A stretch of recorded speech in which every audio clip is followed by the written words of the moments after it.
యొక్క సెమినార్కు వచ్చిన మీ అందరిని బట్టి దేవునికి మహిమ కలగాలని కోరుకుందాం. నాకంటే ముందుగా మరి శ్యామ్ సుందర్ మరి కృపావరాలు గురించి చాలా చక్కగా వివరణ ఇచ్చారు. చాలా లోతులోకి ఏమంటారు, ఇంకా చాలా చక్కగా అర్థమయ్యే రీతిలో కృపావరాలు ఎలా ఉంటాయి అనే విషయాన్ని చాలా చక్కగా బోధించారు. అందును బట్టి ప్రత్యేకమైన ధన్యవాదాలు తెలియజేస్తున్నాను అతనికి. కృపావరాల గురించి మనం ఒకసారి ఆలోచన చేసినట్లయితే, అపోస్తుడైన పౌలు ఒక్క నిమిషం ఆ విషయాన్ని గురించి మాట్లాడి మిగతా నేను నా సబ్జెక్టులోకి వెళ్తాను. అపోస్తుడైన పౌలు కృపావరాలు ఎంతవరకు అవసరము అనే విషయాన్ని తెలియపరిచాడు. ఇప్పుడు ఎంతవరకు అవసరం అంటే, కొరింథీయులకు రాసిన పత్రిక 12వ అధ్యాయంలో కృపావరాల యొక్క వివరణ ఇచ్చాడు. 13వ అధ్యాయంలో కృపావరాల యొక్క అవసరము,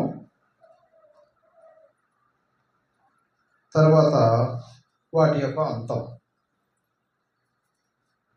14వ అధ్యాయంలో కృపావరాలను ఖండించాడు. అంటే కృపావరాల యొక్క అవసరము, కృపావరాల యొక్క వివరణ, ఆ తర్వాత అంతం, వాటి గురించి వివరణ ఇచ్చాడు. అయితే కృపావరాలు ఎవరికి అవసరము అని అనుకుంటే, ఆ రోజు వాళ్ళున్న ప్రదేశము ఇజ్రాయెల్ ప్రదేశం. ప్రపంచంలో అంతటా సువార్త ప్రకటించాలంటే వారికి ఉన్న ఆజ్ఞ ఏంటి అంటే, మీరు సర్వలోకానికి వెళ్ళి సర్వ సృష్టికి సువార్త ప్రకటించాలి. అప్పుడు దేశానికి ఒక భాష ఉంది, ప్రాంతాలు వేరు. వారు సువార్త ప్రకటించాలంటే వారికి కృపావరాలు అవసరమైనవి. వారికి కృపావరాలు అవసరమైనవి కాబట్టి ఆ కృపావరాలను ఎంతవరకు అవసరమో, ఎంతవరకు అవి అవసరం కాదో ఆ విషయాన్ని తెలియపరిచాడు. అది బుద్ధివాక్యము, విశ్వాసము, స్వస్థపరచు వరము, అద్భుత కార్యములు చేయు వరము, ప్రవచన వరం, ఆత్మల వివేచన వరం, నానా విధముల భాషలు మాట్లాడు వరం, భాషలకు అర్థం చెప్పు వరము, ఇంకా ఆత్మను అనుసరించు జ్ఞానము, దయ్యములను వెళ్ళగొట్టు వరము, పాములను ఎత్తిపట్టుకునే వరము, మరణకరమైనది ఏది తాగినా బ్రతికే వరం. ఇప్పుడు ఏవి ఉన్నాయి మనకు? ఇన్ని ఉన్నాయి కదా కృపావరాలు. ఇందులో ఏవి ఉన్నాయి, ఏయిలు వాళ్ళకైతే అన్నీ ఉన్నాయి. 12 మంది శిష్యులకు కృపావరాలు అనేవి అన్నీ ఉన్నాయి. వాళ్ళు ఎవరన్నా వారికి విషయం ఇచ్చినా వారికి ఏ హాని చేయలేదు. మనకి ఇచ్చిరనుకో ఇప్పుడు ఏం పరిస్థితి? మనకు గనక ఎవరన్నా ఇస్తే మన పరిస్థితి ఏంటి? బ్రతకమా మనం? కృపావరం మనకుంటే బ్రతకాలి. మరి విషయం అనేది మనిషిని చంపేది, అవునా? అయితే పాములను పట్టుకునే వాళ్ళు ఇప్పుడు చాకచక్యంగా పట్టుకునే ప్రయత్నం చేస్తారు. ఓకే, అది ఓకే. అద్భుతంగా మాట్లాడగలరు, ఓకే. కానీ భాషలు మాట్లాడడం అనేది ఒకళ్ళు భాష మాట్లాడుతుంటే ఇంకోళ్ళు అర్థం చెప్పేది ఉన్నది. కానీ ఇంకో భాష ఏంటంటే అది ఎవరికి అర్థం కాని భాష ఉంటుంది, మరి దానికి అర్థం ఎవరు చెప్పరు. మళ్ళీ ఇవన్నీ ఉంటాయి. అయితే ఎందుకు ఇవన్నీ ఇప్పుడు నిలిచిపోయినాయి అని పౌలు అంటున్నాడంటే, మార్కు సువార్త చివరి అధ్యాయంలో వారు వెళ్ళి వాక్యం అంతటా ప్రకటించిరి. 16వ అధ్యాయము 20వ వచనం అనుకుంటా. ఒక మాట మాట్లాడి నేను మిగతా కార్యక్రమానికి వెళ్తాను.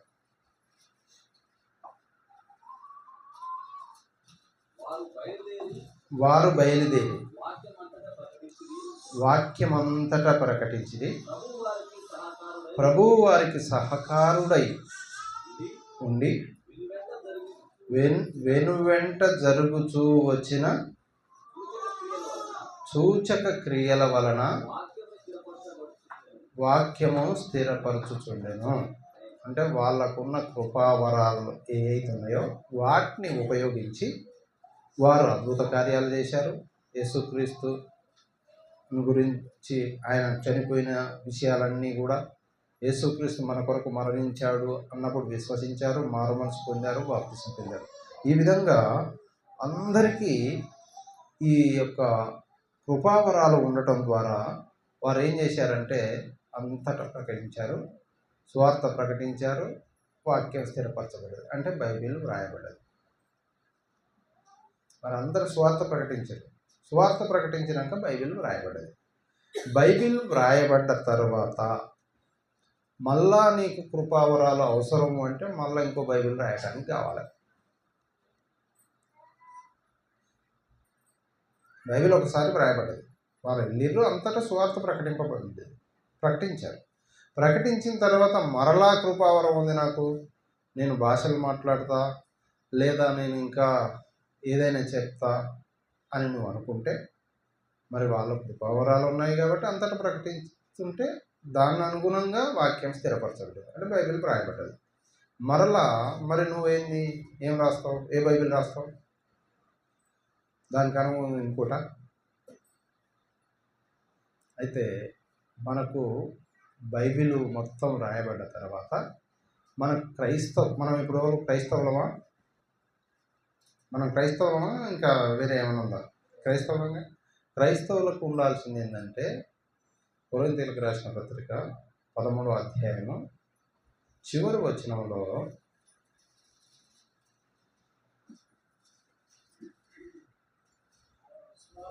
కాగా విశ్వాసము, నిరీక్షణ, ప్రేమ, ఈ మూడును నిలుచును. అయితే 13వ అధ్యాయంలో కృపావరాల యొక్క వివరణ ఇచ్చేస్తూ అన్నీ పోతాయి. క్రైస్తవునికి ఉండాల్సింది ఏంటంట? విశ్వాసము, నిరీక్షణ, ప్రేమ. విశ్వాసము, నిరీక్షణ, ఈ మూడిట్లో గొప్పది ఏది అంటే ప్రేమ. క్రైస్తవునికి ఉండాల్సింది అది, కృపావరాలు కాదు. అది సరే, ఇంకా నేను అంతకంటే ఎక్కువ వెళ్ళను, టైం వేస్ట్ అయింది. ఇంకో సబ్జెక్టు విషయానికి వెళ్దాం.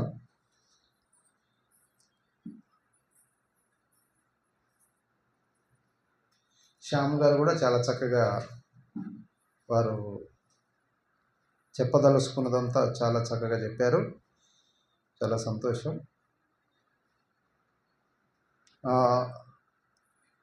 నేను చెప్పదలుచుకున్నది ఏంటంటే, ఈరోజు ఆల్రెడీ అనౌన్స్మెంట్ అయింది పస్కా పండుగ గురించి. పస్కా పండుగ అనేది కొంతమంది దాని మీద ఉన్న కొంతమందికి డౌట్లు ఉన్నాయి.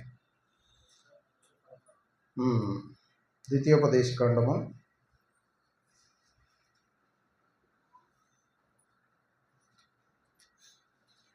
16వ అధ్యాయము 1వ వచనం. అబీబు నెలను ఆచరించి నీ దేవుడైన యెహోవాకు పస్కా పండగ జరిపింపవలెను.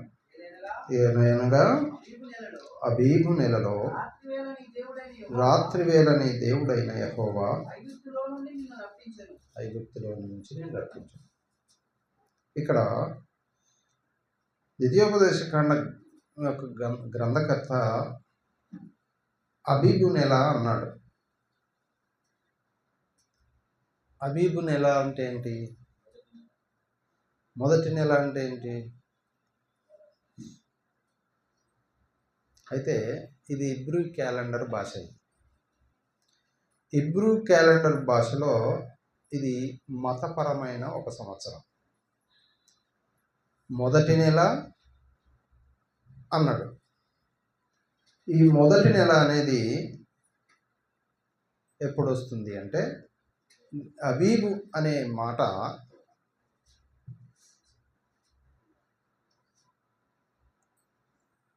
Gregory calendar. గ్రెగోరీ క్యాలెండర్ అంటే ఎవరు అనుకున్నాం? గ్రెగోరీ అని ఒక పోపు ఉండేవాడు. ఆ పోపు ఒక క్యాలెండర్ను తయారు చేశాడు. ఆ క్యాలెండర్ ప్రకారం మనం చూసినట్లయితే ఇది ఏప్రిల్ నెల వస్తుంది. ఏప్రిల్ మంత్ వస్తుంది. ఈ ఏప్రిల్ నెలలో ఈ అబీబ్ అంటే దీని అర్థం ఏంటంటే పచ్చని కంకులు, తాజా పంట. అంటే కొత్త పంట ఉంటుంది కదా, కొత్త పంట వచ్చే దాన్ని వాళ్ళు అబీబ్ నెల అన్నారు. ఈ అబీబ్ నెల మొదటి సంవత్సరం 14వ రోజు. మొదటి నెల 14వ రోజు అంటే 14వ తారీఖు అనుకుందాం. ఏప్రిల్ 14వ తారీఖు నాడు వీళ్ళు పస్కా ఆచరించేవారు. పస్కా ఆచరించేది ఎందుకు ఆచరించాలి వీళ్ళు? పస్కా అనేది దేవుడు ఒక మాట చెప్పాడు. వీరందరూ కూడా బబులోనులో దాస్యంలో ఉన్నారు. అంటే బబులోనియా రాజు కింద ఐగుప్తులో బానిసలుగా ఉండి వారు పడరాని యాతన పడుతున్నారు. వారు ఎన్నో ఇబ్బందులకు గురవుతున్నారు. వారికి బాగోగులు ఎవరు చూసేవారు లేరు. వారి యొక్క మూలుగులు దేవుడు విన్నాడు. అంటే వారిని పెట్టే శ్రమను బట్టి, వారు పడే ఇబ్బందులు, వారు ఎంత శ్రమ పడ్డారో వాటన్నిటినీ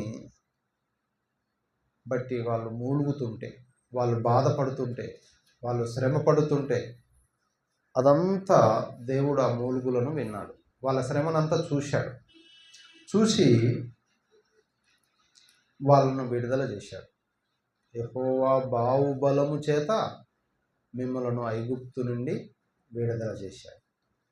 అంటే వారిని విడుదల చేయటానికి ఎంత ప్రయత్నం చేయాలో దేవుడు మోషే ద్వారా ప్రయత్నం చేశాడు. మోషేను ఒక కర్తగా, ఒక క్రియగా ఆయనను ఏర్పాటు చేసుకొని మోషే ఆ యొక్క కార్యక్రమాన్ని అంతా పూర్తి చేసి ఇశ్రాయేల్ అందరినీ కూడా ఏం చేశారంటే విడిపించాడు. విడిపించినందుకు ఎప్పుడు విడిపించింది అంటే ఏప్రిల్ మాసంలో. ఏప్రిల్ మాసంలో వాళ్ళు విడుదలైన రోజు అన్నమాట. ఆ విడుదలైన రోజు వీళ్ళు ఏం చేయాలి? పస్కా ఆచరించాలి. పస్కా అంటే పశువును వధించాలి, రొట్టెలు కాల్చుకోవాలి, పండగ ఆచరించాలి. యూదులందరూ కూడా ఆ పండుగ వచ్చిందంటే చాలా గ్రాండ్గా ఫెస్టివల్ చేసేవారు. గొర్రెలు, కోడిదూడలు అన్నిటినీ వధించి పస్కా పశువు భోజనం చేసేవారు అన్నమాట. ఆ భోజనం చేసిన తర్వాత ఎలా చేసేవారంటే వాళ్ళకు మాంసము, రొట్టెలు. మనకైతే మాంసం ఉంది, ఆహారం ఏది రైస్ ఉంది. వాళ్ళకు రైస్ ఉందని ఎక్కడ రాయబడలేదు, కానీ బైబిల్లో రొట్టెలు అని వ్రాయబడ్డది. అంటే వాళ్ళు గోధుమ పిండి ద్వారా లేదా ఇంకా వేరే గోధుమ పిండికి సంబంధించింది కాకుండా ఇంకా వేరే మైదా పిండి లాంటివి ఉంటాయి. మరి ఏ పిండి అనేది వాళ్ళు ఉపయోగించారో కానీ మొత్తానికైతే రొట్టెలకు ఉపయోగించేది పిండి. ఆ పిండి రొట్టెలు చేసుకొని ఆ పశువును వధించి అప్పటికప్పుడు కాల్చుకొని తినేవారు అన్నమాట. నిన్న తయారు చేసుకొని ఈరోజు వచ్చి తినేది కాదు. అది పులియని రొట్టెల పండుగ అనేవాళ్ళు. పస్కా పండుగలో పులియని రొట్టెలు తినేవారు. పులియని రొట్టెలు అంటే నిన్న తిన్నవి కాదు, నిన్న చేసినవి ఇలా తినటం కాదు. అవి పనికిరావు అనమాట. ఒక రోజు ఉంటే పులిసిపోతాయి. కాబట్టి వాళ్ళకు ఒక ఆచారం ఏంటంటే, యెహోవా దేవుడు ఐగుప్తు నుండి మిమ్మల్ని అందరినీ ఆ దాస్యంలో నుండి, ఆ బానిసత్వంలో నుండి విడుదల చేశాడు గనక మీరు దానికి ప్రతిఫలంగా దేవునికి మహిమకరంగా ఉండే విధంగా వాళ్ళు ఏం చేయాలంటే పస్కా ఆచరించాలి. నిర్గమకాండము 12వ అధ్యాయము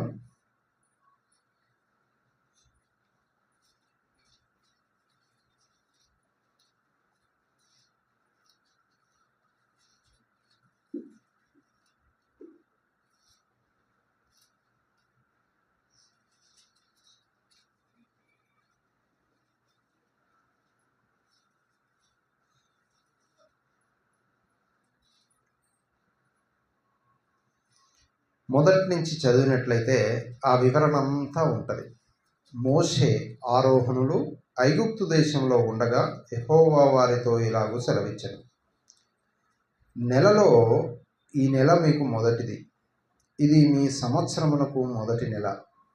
మీరు ఇశ్రాయేలుల సర్వ సమాజంతో ఈ నెల దశమి నాడు వారు తమ తమ కుటుంబముల లెక్క చొప్పున ఒక్కొక్కడు గొర్రె పిల్లనైనను మేక పిల్లనైనను, అనగా ప్రతి ఇంటికి ఒక గొర్రె పిల్లనైనను మేక పిల్లనైనను తీసుకొనవలెను.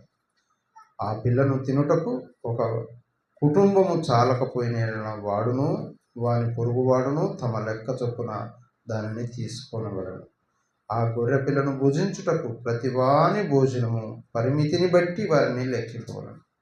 నిర్దోషమైన ఏడాది మగపిల్లలను తీసుకొనవలెను. గొర్రెలలో నుండి అయినను మేకలలో నుండి అయినను దానిని తీసుకొనవచ్చు. ఈ నెల 14వ దినం వరకు మీరు దానిని ఉంచుకొనవలెను.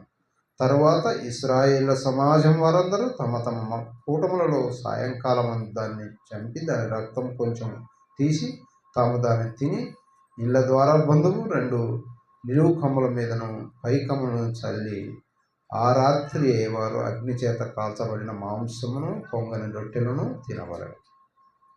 చేదు కూరలతో దాన్ని తినవలెను. దాని తలను దాని కాళ్ళను దాని తంత్రములను అగ్నితో కాల్చి తినవలెను. 11 మీరు దానిని తినవలసిన విధమేమనగా మీ నడుము కట్టుకొని మీ చెప్పులు తొడుక్కొని మీ కర్ర చేత పట్టుకొని త్వరపడుచు దాన్ని తినవలెను. అది యెహోవాకు పస్కా బలి. యెహోవాకు పస్కా బలి అంటే ఆ రోజుల్లో ఉన్న కఠినమైన నిర్ణయాలు, పాత నిబంధనలో ఉన్న కఠినమైన నిర్ణయాలు అనేవి గనక మనకే ఉంటే ఒక్కరు కూడా ఆచరించలేకపోయింది. అంటే మనకున్న స్వేచ్ఛ. అంటే ఈ పస్కా అనేది ఎందుకు చేశారంటే లిబర్టీ, స్వాతంత్ర్యం. వారికి స్వాతంత్ర్యం కలిగింది కాబట్టి ఈ విధంగా అక్కడ ఉన్నప్పుడు, బానిసత్వంలో ఉన్నప్పుడు వారికి మటన్ ఎక్కడిది, చికెన్ ఎక్కడిది? చికెన్ లేదు, మటన్ లేదు. వారికి పెడితే తినేదే తక్కువ, దొరికేది లేదు. ఎంతసేపు ఉన్నా చావకుండా కొంత పెట్టేవాళ్ళు, పనులు చేయించుకునేవారు, బానిసత్వంలో ఉండేవారు.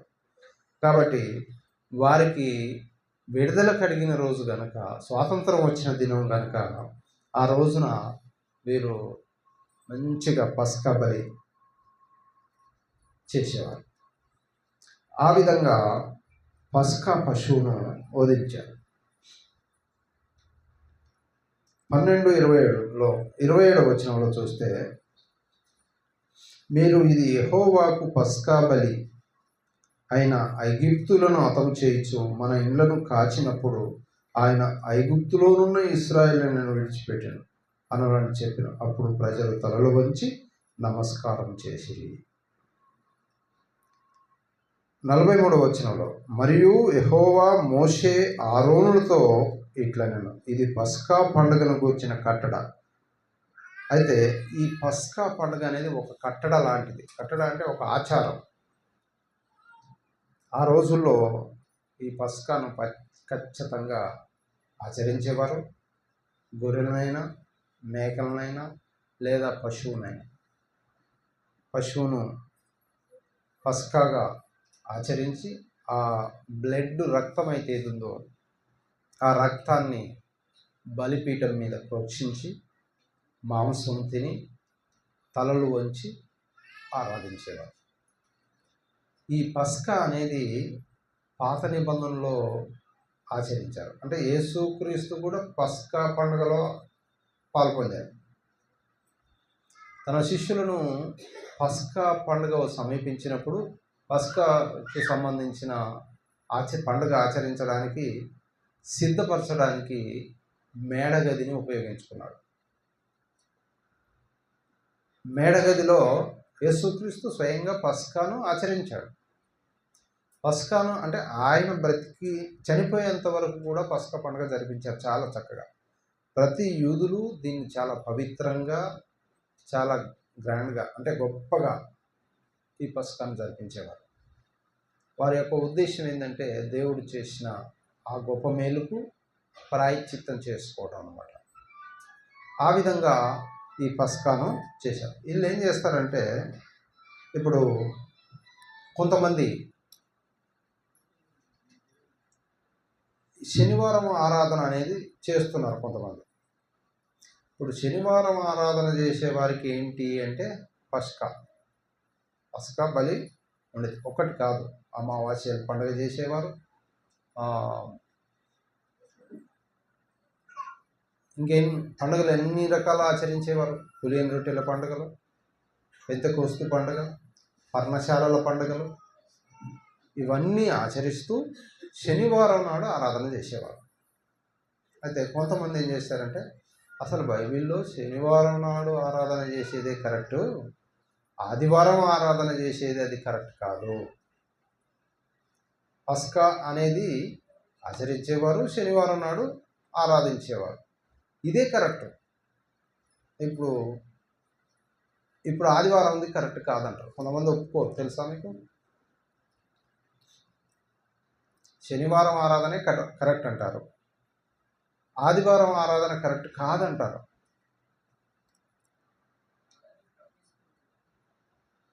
చాలా గట్టిగా వాదిస్తారు. గట్టిగా వాదించి ఈ పస్కా పండుగ గురించి చాలా చెప్తారు. అయితే శనివారం ఆరాధన చేసే సమయంలోనైతే ఇవన్నీ ఉండేవి. చాలా నిష్ఠ కలిగి ఉండేవారు యూదులు, ఈ పండుగలన్నీ ఆచరించేవారు. యేసుక్రీస్తు కూడా ఆ విధంగా ఆచరించి ఆయనే పస్కా బలి అయిపోయాడు. పస్కా పశువు ఆయనే అయిపోయాడు. ఇక ఏటేటా ఈ పస్కా పండుగ రోజు బలి అర్పించకుండా యేసుక్రీస్తు ఏం చేశాడంటే ఆయనే బలి అర్పించబడ్డాడు మనందరి కొరకు. ఈ లోకంలో ఉన్న మానవులు ఎంతమంది ఉన్నారో, ఈ ప్రపంచంలో ఎంతమంది అయితే మానవులు ఉన్నారో, ఆ మానవులందరి కొరకు తానే బలి అయ్యాడు. ఆయనే పస్కా పశువు అయిపోయి బలి అయిపోయాడు, గొర్రెపిల్లలాగా బలి అయిపోయాడు. ఆ బలి అర్పించడం ద్వారా ఇక మనం పస్కా చేయాల్సిన పని లేదు. ఇప్పుడు చేస్తామా మనం పస్కా పండుగ? చేయలేము. ఆ రోజుల్లో చేసేవారు, అది వారికి ఉన్న కట్టడ, అది పాత నిబంధన కాలం. మనం ఉండే కాలం ఏంటి? కొత్త నిబంధన కాలం, కొత్త నిబంధన చట్టం.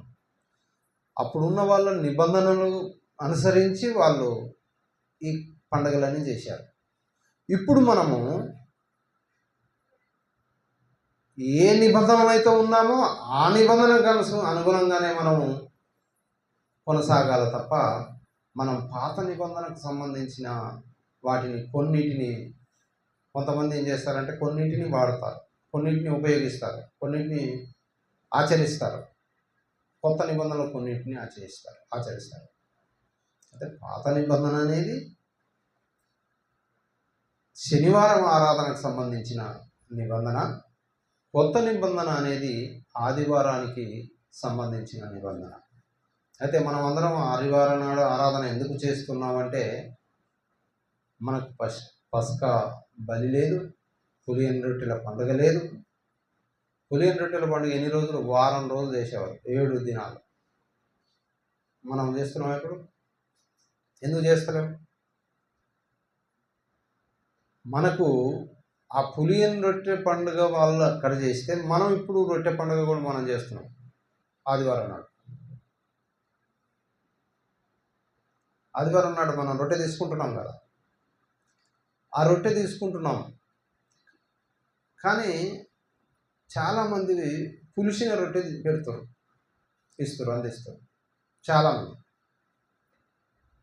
పులిసిన రొట్టె అంటే తయారు చేసుకొచ్చిన డబల్ రొట్టెలు, బన్నులు అంటారు కదా, డబల్ రొట్టెలు, కొన్ని బిళ్ళలు, ఏంటి చిన్న బిళ్ళలు నోట్లో వేస్తారు. అవన్నీ కూడా పులిసినవి, ఒక రోజు ఉన్నది అంటే పులిసినవి. ఇప్పుడు ఏదన్నా కొన్ని వస్తువులు తెల్లారి ఉంచితే పులిసిపోతాయి అంటే దాని అర్థం ఏంటి? స్మెల్ వస్తాయి అన్నమాట, అవి పనికిరావు. అయితే ఇప్పుడు ఏం చేశారంటే టెక్నాలజీ ఉపయోగించి ఏమంటారు, కెమికల్ వేసి వాటిని నాశనం కాకుండా లేదా స్మెల్ రాకుండా ఆ కెమికల్ ఉపయోగించి రొట్టెలు కానీ ఫుడ్ కానీ ఏదైనా కొంతకాలం ఎక్కువ కాలం ఉండటానికి ఇప్పుడు ఫ్రిడ్జ్లు వచ్చినాయి. మాంసం పెట్టి వారం రోజుల దాకా ఫ్రిడ్జ్లో పెట్టుకొని తింటున్నాం. ఇతర దేశాలలో ఏం చేస్తారంటే మాంసం ఫ్రిడ్జ్లో పెట్టిరంటే వారం దాకా రోజు ఇంత కోసుకొని ఒక 1/4 కేజీ 1/2 కేజీ కోసుకొని వండుకొని తింటాం. అంటే అట్లా భద్రపరుస్తూ ఉన్నారు. అయితే అట్లా చేసిందంతా పులిసింది. ఇప్పుడు చాలామంది ఏం చేస్తారంటే ఫ్రిడ్జి ఐటెం తినకూడదు అంటారు, అవునా? ఎందుకు అంటారు అంటే మనకేమో తాజాగానే కనపడుతుంది. ఎందుకు తాజాగా అంటే కూల్ ఉండటం ద్వారా. అలాగే కొన్ని డబల్ రొట్టెలు తెల్లారే ఖరాబు కావు, కనీసం ఒక 15 రోజులు 20 రోజులు తర్వాత కానీ అవి పాచిపోవడము, స్మెల్ రావడము అవుతాయి. అంటే ఈరోజు చేసినవి రేపు తింటేనే పులిసినవి. మరి అలాంటప్పుడు చాలామంది ఏం చేస్తారు, ఆదివారం ఆరాధనలో రొట్టె ఎప్పుడో చేసిన రొట్టెని ఇస్తారు. పులియని రొట్టెల పండుగ ఆచరించేవారంటే అంత పవిత్రంగా ఆచరించేవారు. మరి మనం ఇప్పుడు ఆదివారం నాడు అంతే పవిత్రంగా ఆచరించాలగా. పస్కా బలి అవసరం లేదు మనకు, ఎందుకంటే పస్కా బలి అయిపోయాడు క్రీస్తు, మన కొరకు బలి అయిపోయాడు. అదే పస్కా బలి. ఇక మనం వేరే బలి ఇవ్వాల్సిన అవసరం లేదు. ఆ పస్కా బలి యేసుక్రీస్తు అయిపోయాడు, ఆ రక్తం అంతా ఆయనే కార్చాడు. మనం ఆదివారం నాడు ఆరాధనలో మనము ఆ పులియని రొట్టెల పండుగ ఆచరిస్తున్నాం. ఏం పండుగ అంటే ప్రభురాత్రి భోజనం. ఆ ప్రభురాత్రి భోజనాన్ని ఆదివారం నాడు అప్పటికప్పుడు తయారు చేసుకొని తీసుకోవాలి. అయితే నేను గమనించినంత వరకు 90% అలా చేస్తారు, 90% ఆ విధంగా చేస్తారు. ఎలా చేస్తారు? కొనుక్కొచ్చి చాలా దగ్గర. నేను ఒక దగ్గర ఒక ఊరికి వెళ్ళిన, ఒక 4 సంవత్సరాల క్రితం ఒక ఊరికి వెళ్తే ఆదివారం అయింది ఆ రోజు. మరి నేను చర్చికి వెళ్ళాలి అనేది నాకు అనిపిస్తుంది మనసు, ఇలా ఆదివారమే చర్చికి వెళ్ళాలి, ఇక్కడెక్కడ దగ్గర పట్ల ఏమైనా చర్చ్ ఉందేమో వెళ్ళి చూద్దాం అని ఒక చర్చికి వెళ్ళాను. చర్చికి వెళ్ళిన తర్వాత డబల్ రొట్టె తెచ్చిపెట్టాడు. డబల్ రొట్టె తెచ్చిపెట్టాడు. డబల్ రొట్టె తెచ్చి పెడితే అది ఎప్పుడు అప్పుడు నాకు అనిపించింది, అంటే పస్కా పండుగలో పులియని రొట్టెను ఎంతో పవిత్రంగా, పులియని రొట్టెను అప్పటికప్పుడు తయారు చేసి ఆచరించిన ఆ తరం ఎలా ఉండే, ఈ తరం పులిసిన రొట్టెల పండుగ చేస్తారు ఆదివారం. అంటే ఎక్కడైనా సరే బైబిల్లో పులియని రొట్టెల పండుగ చేయమనే ఉంది పాత నిబంధన. మరి ఆదివారం నాడు ఈ విధంగా చేస్తున్నారు. అంటే పాత నిబంధన కాలంలో పస్కా అనేది ఉంది. కొత్త నిబంధనలో మనకు ఆదివారం నాడు పులియని రొట్టెల పండుగ అంటే అదేది ప్రభురాత్రి భోజనమే చేయటమే అది మన పస్కా. అంతేగాని చాలామంది చెప్తూ ఉంటే అసలు పస్కా ఏంటి, పస్కాలో ఉన్న అర్థం ఏంటి, ఎవరు చేయాలి పస్కా పండుగ, వాళ్ళు చేసిరు మనం కూడా చేయాలా ఇప్పుడు అంటే చట్టాలు మారినాయి. పాత నిబంధన కాలం వేరు, కొత్త నిబంధన కాలం వేరు. పాత నిబంధన ఒక చట్టం, ఆ చట్టంలో ఒక రకమైన దేవుని ఆజ్ఞలు ఉన్నాయి. కొత్త నిబంధనలో ఒక రకమైన దేవుని ఆజ్ఞలు ఉన్నాయి. కొత్త నిబంధనలో క్రైస్తవులు, పాత నిబంధనలోనైతే యూదులు వాళ్ళు ఆచరించేవారు. ఇప్పుడైతే గ్రీకు దేశస్థుడని లేదు, అన్యుడని లేదు, ఎవరూ లేదు, అందరూ సమానమే. దేవుని యొక్క సంఘంలో అందరూ సమానంగా ఉండాల్సిందే. ఆదివారం నాడు ఆరాధన చేయాల్సిందే, ప్రభువు బలులో పాల్పందుకోవాల్సిందే, దేవుణ్ణి ఆరాధించాలి, దేవుణ్ణి మహిమపరచాల్సిందే. అంతేకాని ఈ పస్కా అనేది పాత నిబంధన దానిని కూడా ఇప్పటికి కూడా ఆచరించడం అనేది చాలామంది చెప్తుంటే వింటుంటే బాధ అనిపిస్తుంది. ఎందుకంటే మార్కు సువార్త 14వ అధ్యాయం 12వ వచనం,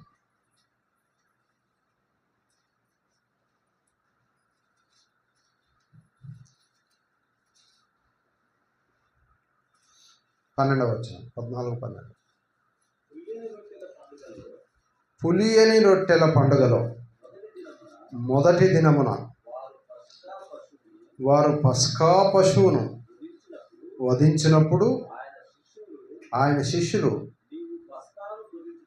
నీవు పస్కాను భుజించుటకు మేము ఎక్కడికి వెళ్ళి సిద్ధపరచవలనని.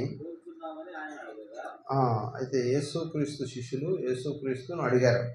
ఏమన్నాడంటే, పులియని రొట్టె పండుగలో మొదటి రోజు అంటే 7 రోజులు పులియని రొట్టెల పండుగ చేయాలి. 7 రోజులు తినాలి. అంటే అప్పటికప్పుడు కాల్చాలి. మళ్ళీ అవి పొంగొద్దు, రొట్టె కూడా పొంగొద్దు. పొంగకుండా అప్పటికప్పుడు రొట్టెలు కాల్చుకొని ఆ పండుగలో పశువును వధించి వాళ్ళు తినాలి. ఆ విషయంలో దేవుని ఆ యేసుక్రీస్తుని అడుగుతారు. ఏమనంటే, పస్కా పశువును వధించినప్పుడు ఎక్కడ వధించాలి అని ఆయన అంటే ఆయన కూడా పస్కా పండుగలో పాల్గొన్నాడు, ఆయన ఆచరించాడు. కానీ మనం ఆచరించాల్సిన పని ఇప్పుడు. ఆయన పస్కా బలి ఆయనే అయ్యాడు. కాబట్టి మనకు క్రైస్తవులమైన మనకు అపొస్తలుల కార్యములు 2వ అధ్యాయం మొదటి నుంచి ఆరంభమైంది కొత్త నిబంధన. 2వ అధ్యాయం మొదటి వచనం నుంచే కొత్త నిబంధన అనేది ఆరంభం. అప్పుడు మత్తయి సువార్త, మార్కు, లూకా, యోహాను ఇవన్నీ కూడా పాత నిబంధన కాలంలో ఏదైతే యేసుక్రీస్తు జీవించి ఉన్నాడో ఆయన జీవిత చరిత్ర, యేసు చేసిన అద్భుత కార్యాలు ఇవన్నీ కూడా లిఖించారు. అదంతా పాత నిబంధన కాలమే.